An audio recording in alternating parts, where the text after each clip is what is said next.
Hi guys, welcome to my channel. ഇന്ന് നമ്മളിവിടെ recreate ചെയ്യാൻ പോകുന്നത് പുഷ്പ ദ റൂളിന്റെ സ്റ്റോറിയാണ്. പുഷ്പ 2 ഇന്ന് ഇന്ത്യയിലെ ഏറ്റവും കൂടുതൽ പണം കളക്ട് ചെയ്ത സിനിമയായിട്ട് മാറിയിരിക്കുകയാണ്. ഈ സിനിമ ഒരു ഫ്ലോപ്പ് ആയതുകൊണ്ടല്ല ഞാൻ ഈ സിനിമയോട് റീക്രിയേറ്റ് ചെയ്യുന്നത്. ഈ കഥ കുറച്ചുകൂടെ എൻഗേജിംഗ് ആക്കിയിട്ട് ഫഹദിനും മംഗളശീലിനും കുറച്ചുകൂടെ സ്പേസ് കൊടുക്കാനും പുഷ്പയ്ക്ക് അവർ വഴി കൂടുതൽ ചലഞ്ചസ് കൊടുക്കാനായിട്ടാണ് ഈ വീഡിയോ ചെയ്യുന്നത്. ഈ സിനിമയിലെ ഫഹദിന്റെയും ശീലണ്ണന്റെയും കോമാളി പരിവേഷം എനിക്ക് ഒട്ടും ദഹിച്ചില്ല. എനിക്ക് പേഴ്സണലി ഒരു ആവറേജ് അനുഭവമായിട്ടാണ് ഈ മൂവി ഫീൽ ചെയ്തത്. സിനിമയിൽ എനിക്ക് ഇഷ്ടപ്പെട്ട ചില കിടു സീൻസുമായിട്ട് കൂട്ടിച്ചേർത്ത് എന്റെ വേഷനിലുള്ള ഒരു പുഷ്പ 2ന്റെ കഥയാണ് നിങ്ങൾ ഇനി കാണാൻ പോകുന്നത്. ശ്രീവല്ലിയുടെ സീൻസും പാട്ടുകളും ഒക്കെ നിങ്ങളുടെ ഉചിതം പോലെ എന്റെ കഥയിൽ നിങ്ങൾക്ക് എവിടെ വേണമെങ്കിലും ഉൾപ്പെടുത്താം. മുഴുവൻ കഥയായിട്ടല്ല, മറിച്ച് മെയിൻ ഇവന്റ്സ് ആൻഡ് ഇൻസിഡൻസ് ആയിട്ടുള്ള ഒരു സ്റ്റോറി ഔട്ട്ലൈൻ മാത്രമായിട്ടായിരിക്കും ഈ കഥ ഞാൻ ചെയ്തത്. ഗൈസ്, എന്റെ വേഷമുള്ള പുഷ്പ 2ന്റെ ഈ സ്റ്റോറി ഒരു പക്കാ തെലുങ്ക് മാസ് മസാല സ്റ്റോറി ആയിട്ട് തന്നെയാണ് ഞാൻ ചെയ്തിട്ടുള്ളത്. അതുകൊണ്ട് തന്നെ ഇതിനകത്ത് പ്രത്യേകിച്ച് പുതുമയൊന്നും നിങ്ങൾ എക്സ്പെക്ട് ചെയ്യേണ്ട ആവശ്യമില്ല. ഈ റീക്രിയേഷൻ വീഡിയോസ് ഞാൻ ചെയ്യുന്നത് എന്റെ സ്ക്രിപ്റ്റിംഗിലുള്ള കഴിവ് ഷോക്കേസ് ചെയ്യാൻ വേണ്ടിയിട്ട് മാത്രമാണ്. ഒടിയനും കങ്കുവയും പോലുള്ള ഫാന്റസി മൂവീസും ഗോട്ടും ബീസ്റ്റും കൊത്തയും പോലുള്ള ആക്ഷൻ മൂവീസും ഇപ്പോൾ പുഷ്പ പോലൊരു മാസ് മസാല എന്റർടൈനറും എനിക്ക് ചെയ്യാനാകും എന്ന് കുറച്ച് ആളുകൾ അറിയിച്ചിട്ട് അതുവഴി സിനിമ എന്ന എന്റെ ഡ്രീം നിറവേറ്റലാണ് ഈ ചാനൽ കൊണ്ടുള്ള എന്റെ ലക്ഷ്യം. അതിന് എനിക്ക് വേണ്ടത് നിങ്ങളുടെ എല്ലാ സപ്പോർട്ടാണ്. അതുകൊണ്ട് തന്നെ എന്റെ റീക്രിയേഷൻ വീഡിയോസ് ഷെയർ ചെയ്ത് സപ്പോർട്ട് ചെയ്യുക എന്നൊരു ഉപകാരം മാത്രം എനിക്ക് വേണ്ടിയിട്ട് ചെയ്യുക. കൂടുതൽ വ്യൂസും നിങ്ങളുടെ വിലപ്പെട്ട സജഷൻസ് ഉള്ള കമന്റ്സും എനിക്ക് അടുത്ത വീഡിയോ ചെയ്യാനുള്ള ഊർജ്ജം തരും. അതുകൊണ്ട് ഇഷ്ടപ്പെട്ടാൽ ഇഷ്ടപ്പെട്ടില്ലെങ്കിലും സബ്സ്ക്രൈബ് ചെയ്യുന്നതും ഷെയർ ചെയ്യുന്ന കാര്യങ്ങളൊക്കെ ഒന്ന് പരിഗണിക്കുക. അപ്പോൾ നമുക്ക് സമയം കളയാതെ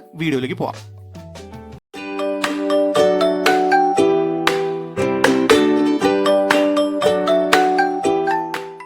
പുഷ്പയുടെ കല്യാണം കഴിഞ്ഞിട്ട് ഒരു വർഷമായിരിക്കുന്നു. പുഷ്പ അവന്റെ നാട്ടിൽ ഒരു രാജാവിനെ പോലെ വാഴുന്ന സമയം. സിൻഡിക്കേറ്റ് മുഴുവനായിട്ട് കയ്യിലായെങ്കിലും പുഷ്പയെ എല്ലാവർക്കും അത്ര താല്പര്യമൊന്നുമില്ല. കാരണം ഏകാധിപതിയെ പോലെയാണ് അയാൾ സിൻഡിക്കേറ്റ് ഭരിച്ചുകൊണ്ടിരുന്നത്. നാട്ടുകാരെ കൈ കഴിഞ്ഞ് സഹായിച്ച് മുഴുവൻ ആളുകളെയും പുഷ്പ തന്റെ പ്രജകളാക്കി വെച്ചിരിക്കുകയാണ്. ഷെഖാവത്തിനെ പുഷ്പയുടെ കല്യാണ ദിനം മുതൽ ഈ ഒരു വർഷമായിട്ട് ആരും കണ്ടിട്ടില്ല. ഡിപ്പാർട്ട്മെന്റിൽ കുമാർ വഴി ഷിക്കാവത്ത് ഒരു ലോങ് ലീവ് കൊടുത്തിട്ടുണ്ട്. നാട്ടിലെ പലരും ഷിക്കാവത്തിനെ പുഷ്പ തട്ടിയെന്നാണ് പറയുന്നത്. പക്ഷെ അത് പുഷ്പകാലത്ത് പറയാനായിട്ട് ആർക്കും ധൈര്യമില്ല. അങ്ങനെ കുറച്ച് ആളുകൾ ഒരു ഹാളിൽ വട്ടമേശ സമ്മേളനം പോലെ ഇരിക്കുകയാണ്. അവിടേക്ക് ഒരു കിടു ഇൻട്രോയോടെ മംഗളശീലൻ കടന്നു വരുന്നു. സിൻഡിക്കേറ്റ് പോയിട്ട് മംഗളശീലനോട് അടുപ്പുള്ള ചിലർ മാത്രമാണ് ഈ മീറ്റിംഗിലുള്ളത്.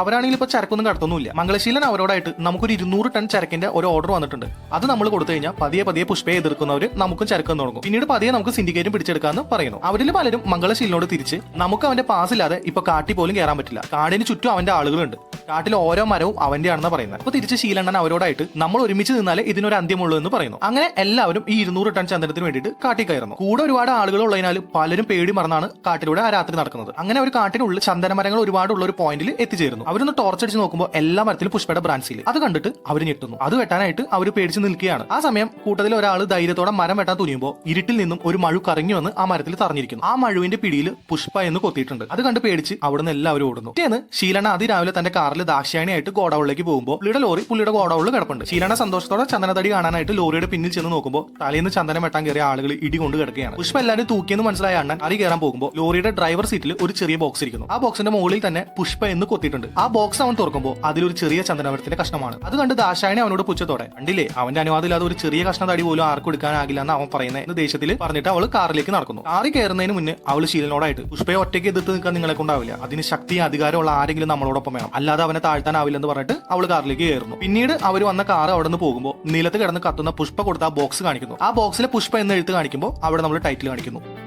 ടൈറ്റിൽ കാണിച്ചതിന് ശേഷം പിന്നീട് സിനിമയിലേതുപോലെ ഫഹദ് വേഷം മാറി പുഷ്പയുടെ ആളുകളോടൊപ്പം ചന്ദനം വെട്ടാൻ പോകുന്ന സീനാണ്. സിനിമയിലേതുപോലെ ഷിക്കാവത്തിനെ ആരും കളിയാക്കുന്നില്ല. പുഷ്പ അവനെ കൊന്ന് ചന്ദനമുട്ടി വെച്ച് കത്തിച്ച് കാണുന്നൊക്കെയാണ് അവിടെയുള്ള തൊഴിലാളികൾ പറയുന്നത്. കാരണം പുഷ്പയുടെ കല്യാണ ദിവസം ഷിക്കാവത്തും പുഷ്പയും തമ്മിലുണ്ടായ പ്രശ്നങ്ങളൊന്നും വേറെ ആരും അറിഞ്ഞിട്ടില്ല. പിന്നീട് ഷിക്കാവത്തെ എല്ലാവരെയും പിടിച്ച് ലോക്കപ്പിലിടുന്നു. അവരെ ഇറക്കാനായിട്ട് സ്റ്റേഷനിലേക്ക് പുഷ്പ വരുന്നതാണ് അല്ലു അർജുന്റെ ഇൻട്രോ. അവിടെ വെച്ച് സിനിമയിലേതുപോലെ ക്യാഷ് കൊടുത്ത് എല്ലാവരെയും പുഷ്പ ഇറക്കി കൊണ്ടുപോകുന്നു. ഷിക്കാവത്ത് സ്റ്റേഷനിൽ വരുമ്പോൾ എല്ലാവരും റിസൈൻ ചെയ്ത് ക്യാഷ് വാങ്ങിപ്പോയെന്ന് ഷിക്കാവത്ത് അറിയുന്നു. ഞാൻ ഇവിടുന്ന് പോയപ്പോൾ കണ്ട ആളല്ല ഇപ്പൊ പുഷ്പ. പോലീസിനെ പോലും വില പറഞ്ഞു വാങ്ങാൻ പറ്റുന്ന അവസ്ഥയിലേക്ക് അവൻ വളർന്നു ഷിക്കാവത്ത് മനസ്സിലാക്കുന്നു. ഈ കഴിഞ്ഞ ഒരു വർഷമായിട്ട് ഷിക്കാവത്ത് എവിടെയായിരുന്നോ എന്ത് ചെയ്യുമായിരുന്നോ നമ്മൾ ഇതുവരെ റിവീൽ ചെയ്തിട്ടില്ല. അപ്പോൾ ഷിക്കാവത്തിന് അധികാരം മാത്രമാണുള്ളത്. ഇനി തന്റെ കൂടെ ആളുകൾ കൂടി വേണമെന്നിരിക്കുകയാണ് മംഗളശീലൻ സ്റ്റേഷനിലേക്ക് എത്തുന്നത്. ശത്രുവിന്റെ ശത്രു മിത്രം എന്ന് പറഞ്ഞു മംഗളശീലനും ഷിക്കാവത്തും കൈകോർക്കുന്നു. അങ്ങനെ അവർ പ്രത്യേക സെലക്ഷനിലൂടെ നോർത്ത് ഇന്ത്യയിൽ നിന്ന് ആ നാട്ടിലെ ഫഹദിന്റെ സ്റ്റേഷനിലേക്ക് പുതിയ പോലീസുകാരെ ഫഹദ് കൊണ്ടുവരുന്നു. ഏതെങ്കിലും ഒരുത്തൻ മറുകണ്ഠം ചാടിയ കുടുംബത്തിന് മുഴുവൻ തീർക്കുക എന്ന വാണിങ്ങും ഷിക്കാവത്ത് ഇവർക്ക് കൊടുത്തിട്ടുണ്ട്. അവരെ പൈസ കൊടുത്ത് നന്നായിട്ട് ട്രീറ്റ് ചെയ്യാനായിട്ട് ശീലണ്ണനും കൂടെ ഉള്ളതിനാൽ ഫഹദിന് കാര്യങ്ങൾ കൂടുതൽ എളുപ്പമായി. അങ്ങനെ ഫഹദ് പുഷ്പയുടെ സിൻഡിക്കേറ്റിന്റെ ലോഡുകൾ പിടിച്ചു തുടങ്ങി. പുഷ്പയ്ക്ക് ഒന്നും ചെയ്യാനായില്ല.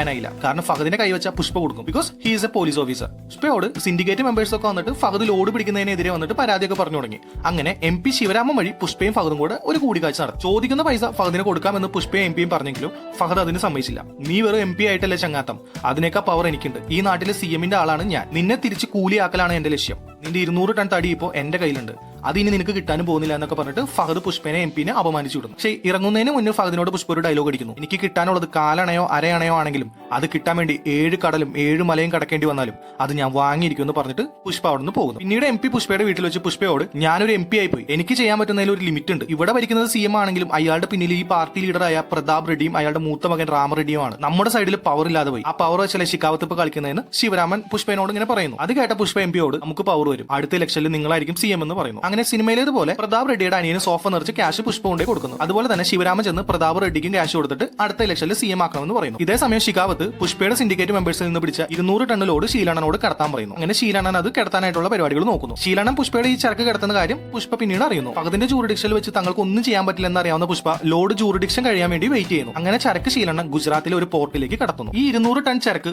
ഗുജറാത്തിൽ നിന്ന് എങ്ങോട്ടാ പോകുന്നതെന്നോ ആർക്ക് വേണ്ടിയിട്ടാണ് പോകുന്നതെന്നോ പുഷ്പയ്ക്ക് അറിയില്ല. ചരക്ക് ഗുജറാത്തിൽ നിന്ന് ബയ്യറുടെ അടുത്തെത്തിയാൽ മാത്രമാണ് ശീലണ്ണന് പൈസ കിട്ടുക. അങ്ങനെ പുഷ്പ ആ പോർട്ടിലേക്ക് ഒരു കാറിൽ ഒറ്റയ്ക്ക് ചെല്ലുന്നു. പോർട്ടിലെ തൊഴിലാളികളുടെ മെക്കെട്ട് കയറിയ പുഷ്പയും അവിടുത്തെ ലോഡിംഗ് തൊഴിലാളികളും ചേർന്ന് ഒരു ചെറിയ ഫൈറ്റ് ഉണ്ടാക്കുന്നു. അതിൽ പുഷ്പയെ അവർ പിടിച്ച് കെട്ടിത്തൂക്കിയിടുന്നു. ഇതേ സമയം പോർട്ടിൽ വന്ന് പ്രശ്നം ഉണ്ടാക്കിയ ആളെ കാണാനായിട്ട് കുറെ ആളുകൾ പോർട്ടിലേക്ക് വരികയാണ്. മുഴുവൻ ജപ്പാൻകാരാണ്. അവർ പുഷ്പയെ താഴെ ഇറക്കുന്നു. അവരുടെ കൂട്ടത്തിലെ 2 ഭാഷ അറിയുന്ന ഒരാൾ വഴി ജപ്പാൻ ലീഡേഴ്സും പുഷ്പയും അവിടെ സംസാരിക്കുന്നു. പുഷ്പ അവരോട് റിപ്പീറ്റ് ആയിട്ട് ചരക്ക് എവിടേക്കാണെന്നും നിങ്ങളുടെ നേതാവ് ആരാണെന്നുമാണ് ചോദിച്ചുകൊണ്ടിരിക്കുന്നത്. ഈ 2 ചോദ്യത്തിന് ഉത്തരം അറിയാനായിട്ടാണ് പുഷ്പ അവർക്ക് പിടികൊടുത്തത്. പുഷ്പ പറഞ്ഞതിനെ വീണ്ടും പറഞ്ഞുകൊണ്ടിരുന്നത് കേട്ട് ഭ്രാന്ത് പിടിച്ച ജപ്പാൻകാർ പുഷ്പയെ തട്ടാൻ വരുമ്പോൾ ഒരു കിടിലൻ ഫൈറ്റിലൂടെ പുഷ്പ എല്ലാത്തിനെയും ഇടിച്ചിടുന്നു. ഫൈറ്റിന് ശേഷം പോർട്ടിലേക്ക് ഒരു ഹെലികോപ്റ്റർ വരുന്നത് പുഷ്പ കാണുന്നു. ആ ഹെലികോപ്റ്ററിൽ സിനിമയിലെ മീഡിയേറ്റർ ആണ്. അയാൾ പുഷ്പയ്ക്ക് എന്താണ് വേണ്ടതെന്ന് ചോദിക്കുമ്പോൾ തന്റെ ഷർട്ടിലെ പുഷ്പയുടെ ബ്രാൻഡും കണ്ടെയ്നർ തുറന്ന് തടിയിലെ പുഷ്പയുടെ സീലും കാണിക്കുന്നു. ഇതെല്ലാം എന്റെ തടിയാണ്, വെറും 200 ടൺ. ഇന്ന് നീ എനിക്ക് കൈ തന്ന നിനക്ക് വരാൻ പോകുന്നത് ഇതിലും കൂടുതൽ തടിയാണ്. നിനക്ക് നിന്റെ ജീവനം കിട്ടും. പകരം എനിക്ക് ഒരു ഉറപ്പ് വേണം. ഇന്നു മുതൽ നിന്റെ ഒരേ ഒരു സപ്ലയർ ഞാൻ മാത്രമായിരിക്കണം. പുഷ്പ സപ്ലയറിനോട് പറയുന്നു. ഈ സമയം മീഡിയേറ്റർ ഇന്ത്യയിലെ മെയിൻ ഡീലേഴ്സിനെ വിളിച്ചിട്ട് പുഷ്പ ആരാണെന്ന് അന്വേഷിക്കുന്നു.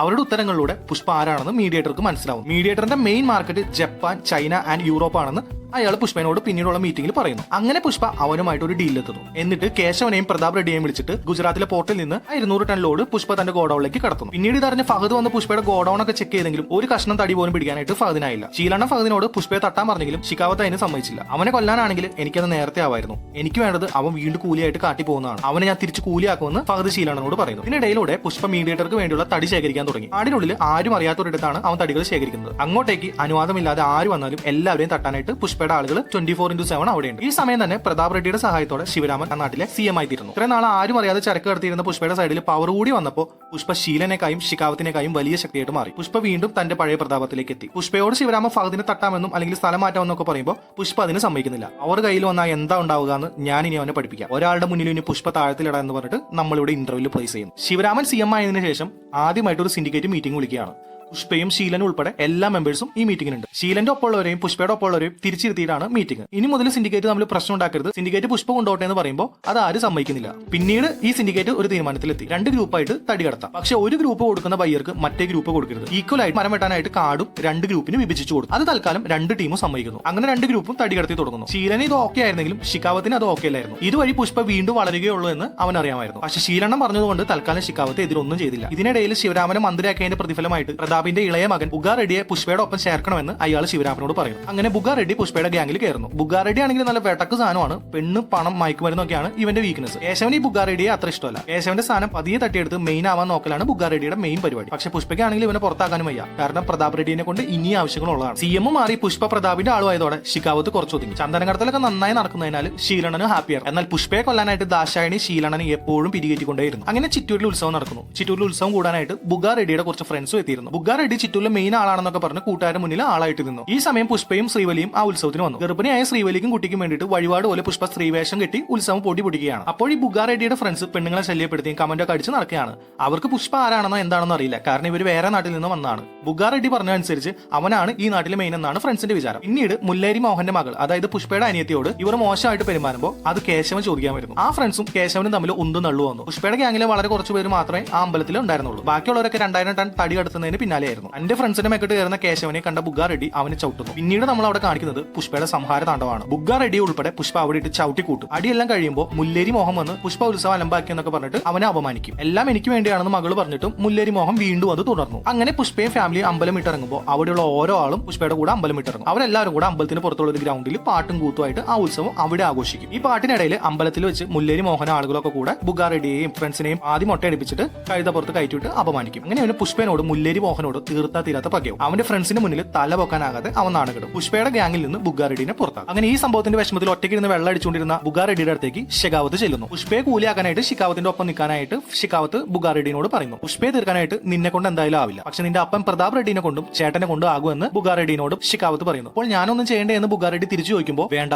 ഞാൻ ചെയ്തോളാം എന്ന് പറഞ്ഞിട്ട് കഴുത്തിലൂടെ കയറിട്ടിട്ട് ഫഹദ് ബുഗാറെഡ്ഡിനെ കൊല്ലും. പിറ്റേന്ന് എല്ലാവരും കാണുന്നത് ഒരു മരത്തിൽ കെട്ടി തൂങ്ങി കിടക്കുന്ന ബുഗാറെഡ്ഡിനെയാണ്. അപമാനം സഹിക്കാനാവാതെ അവൻ ആത്മഹത്യ ചെയ്തതാണെന്ന് സംസാരം ആ നാട്ടിലെങ്ങും പരക്കും. ഷിക്കാവത്ത് പ്രതാപിനെ പോയി കണ്ടിട്ട് പുഷ്പ അമ്പലത്തിലിട്ട് തല്ലിയതുകൊണ്ടാണ് അവൻ പോയിട്ട് ആത്മഹത്യ ചെയ്തതെന്നൊക്കെ പറയും. അങ്ങനെ പ്രതാപിന് മകനെ കൊന്ന പുഷ്പേനോട് പകയാവും. പുഷ്പയുമായിട്ടുള്ള എല്ലാ ഡീലും പ്രതാപ് റെഡ്ഡി അവസാനിപ്പിക്കും. അങ്ങനെ പ്രതാപ് റെഡ്ഡി കുറച്ച് ടെററായ എന്റെ അനിയൻ സുബ്ബാ റെഡ്ഡിനെ ചിറ്റൂരിലേക്ക് ഇറക്കും. പുഷ്പയുടെ ആളുകളെ എവിടെ വെച്ച് കണ്ടാലും തീർക്കാൻ പറയും. അങ്ങനെ പുഷ്പയുടെ ആളുകളെ ഓരോരുത്തരായിട്ട് സുബ്ബാ റെഡ്ഡി കൊന്നു തുടങ്ങി. പുഷ്പയ്ക്ക് പക്ഷേ സുബ്ബാ റെഡ്ഡിനെ കണ്ടെത്താനായില്ല. അവനുള്ള എല്ലാ സഹായം ചെയ്യുന്നത് ഷിക്കാവത്തായിരുന്നു. എല്ലാത്തിന്റെ പിന്നിൽ മകൻ നഷ്ടപ്പെട്ട പ്രതാപ് റെഡ്ഡി. പുഷ്പയുടെ സിൻഡിക്കേറ്റ് ഗ്രൂപ്പിലുള്ളവരെല്ലാവരും പേടിച്ചിരിക്കുകയാണ്. ശിവരാമൻ പ്രതാപുമായിട്ട് കൂടിക്കാഴ്ച നടത്തിയെങ്കിലും അതിനൊന്നും ഒരു ഗുണം ഉണ്ടായില്ല. അങ്ങനെ പുഷ്പ തന്റെ അടുത്ത കരു നീക്കി അവൻ ശീലണ്ണനെ കാണാൻ ചെന്നു. ശീലണ്ണൻ ഒരു ഓഫർ കൊടുത്തു. പുഷ്പ ഇനി മുതൽ ഇന്ത്യയിലെ ഒരു ബയർക്കും ചരക്ക് എടുത്തില്ല, പകരം എല്ലാ ബയറിനെയും ശീലണ്ണന് തരാം, സിൻഡിക്കേറ്റും ശീലണ്ണന് തരാം. പക്ഷെ ഇന്റർനാഷണൽ മാർക്കറ്റ് ഇനി മുതൽ പുഷ്പ എടുക്കും. അവിടേക്കുള്ള ലോഡ് എത്രയാണെങ്കിലും അത് ശീലണ്ണൻ പുഷ്പയ്ക്ക് കൊടുക്കണം. ആ ഓഫർ ശീലണ്ണ അക്സെപ്റ്റ് ചെയ്തു. സിൻഡിക്കേറ്റ് കിട്ടിയ പിന്നെ ശീലണ്ണന് വേറെ ഒന്നും വേണ്ട. അവരങ്ങനെ കൈകോർത്തു. പുഷ്പയുടെ ഓഫറിന് മുന്നിൽ ദാശായണിക്കും ഒരു മറുവാക്ക് ഉണ്ടായിരുന്നില്ല. അനിയന്റെ മരണം തൽക്കാലത്തേക്ക് അവൾ മറന്നു. പക്ഷെ പുഷ്പയുടെ ഇന്റർനാഷണൽ മാർക്കറ്റ്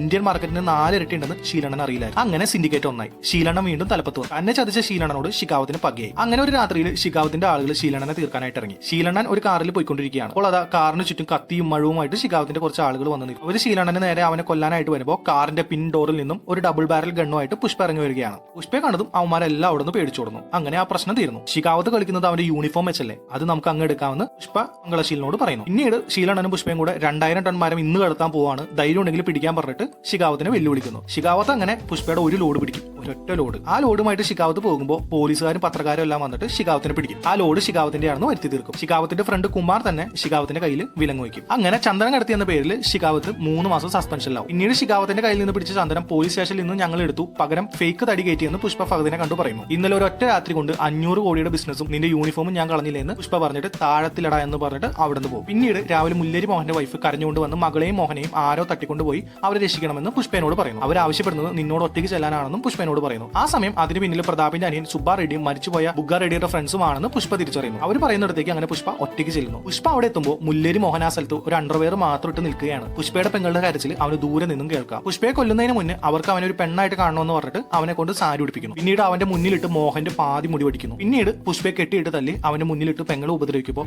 പുഷ്പ ഒക്കെ ഇതിനെയും ഓടിച്ചിട്ട് കൊല്ലുന്നു.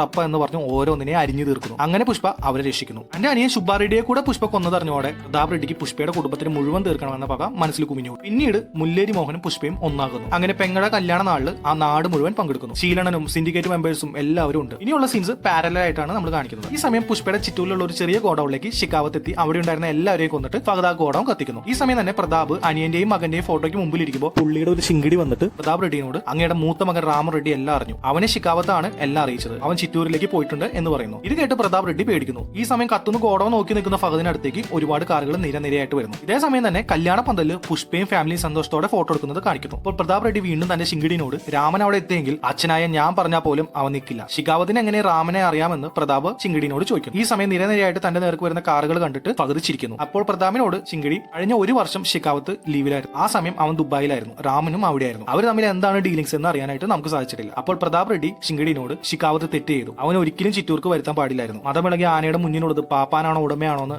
ആന നോക്കാറുണ്ടോ എന്ന് ചിങ്കിടിനോട് പ്രതാപ് ചോദിക്കുന്നു. ഈ സമയം കാറിൽ നിന്ന് ഒരു മെയിൻ ആൾ ഇറങ്ങി വരുന്നു. ആളുടെ ഫേസ് നമ്മൾ റിവീൽ ചെയ്യുന്നില്ല. അതേപോലെ തന്നെ കല്യാണ പന്തലിൽ ഒരു ബൊക്ക ഇരിക്കുന്നതും കാണിക്കുന്നു. ഷിക്കാവത്ത് വെൽക്കം എന്ന് പറഞ്ഞിട്ട് രാമ റെഡ്ഡിനെ പോയി കെട്ടിപ്പിടിക്കുമ്പോൾ ഒരു മഴ കൊണ്ട് രാമ റെഡ്ഡി ഫഹദിന്റെ കഴുത്തിൽ വെട്ടുന്നു. എന്നിട്ട് ഫഹദിനോട് ബുഗ്ഗാ റെഡ്ഡി എന്റെ അനിയനായിരുന്നു, അവൻ എന്റെ അനിയനാണെന്ന് അറിഞ്ഞിട്ടും നീ അവനെ കൊന്നു, എന്നിട്ട് ഒന്നും അറിയാത്ത പോലെ നീ ചങ്ങാത്തം കൂടാൻ വന്നിരിക്കുന്നു, ഇതുപോലെ എന്റെ അച്ഛനെ കരയിച്ചവനെയും അമ്മാവനെ കൊന്നവനെയും ഞാൻ ഇഞ്ചിഞ്ചായിട്ട് കൊല്ലും, അവനുള്ള എല്ലാവരെയും ഞാൻ കൊല്ലുമെന്ന് പറഞ്ഞിട്ട് ഫഹദിനെ ഒരു ഒറ്റ ചവിട്ട് ഔട്ടുന്നു. ഫഹദ് തെറിച്ച് കത്തുന്ന ഗോഡൌണിലേക്ക് വീഴുന്നു. ഈ സമയം പ്രതാപ് തന്റെ ശിങ്കിടിനോട് അവിടെ ഇനി നടക്കാൻ പോകുന്നത് യുദ്ധമാണ്, നമ്മുടെ മുഴുവൻ ആളുകളെയും അങ്ങോട്ട് അയക്കുമെന്ന് ശിങ്കിടിനോട് പറയുന്നു. ഈ സമയം മുല്ലേരിയിൽ പുഷ്പയുടെ പെങ്ങളുടെ പന്തലിൽ ഒരു സ്ഫോടനം ലോങ് ഷോട്ട് ആയിട്ട് കാണിക്കുന്നു. കാറിൽ വന്ന ആൾ ഗോഡൌൺ കത്തുന്നു നോക്കിയിട്ട് അട്ടഹസിച്ച് ചിരിക്കുന്നു. അയാളുടെ ഫേസ് റിവീൽ ചെയ്യാതെ പടം അവസാനിപ്പിക്കുന്നു. പുഷ്പാദ ഫൈനൽ ബാറ്റിൽ എന്ന് കാണിച്ചിട്ട് പുഷ്പാദ റാംപേജ് എന്ന് സ്ക്രീനിൽ കാണിക്കുന്നു. ഇതാണ് എന്റെ വേർഷനിലുള്ള പുഷ്പാദ റൂട്ട്. വേറെ 2 ദിവസം കൊണ്ടാണ് ഞാൻ ഇതിന്റെ സ്ക്രിപ്റ്റ് ചെയ്തത്. സോ അതിന്റേതായിട്ടുള്ള പോരായ്മകൾ ഈ കഥയ്ക്ക് ഉണ്ടായേക്കാം. ഈ കഥ എങ്ങനെയുണ്ടെന്ന് നിങ്ങൾ കമന്റിൽ പറയുക. കഥ ഇഷ്ടപ്പെട്ടവരും ഇഷ്ടപ്പെടാത്തവരും വീഡിയോ ഷെയർ ചെയ്ത് സബ്സ്ക്രൈബ് ചെയ്യുക. അപ്പോൾ അടുത്ത വീഡിയോ ആയിട്ട് കാണുന്നവരെ ബൈ.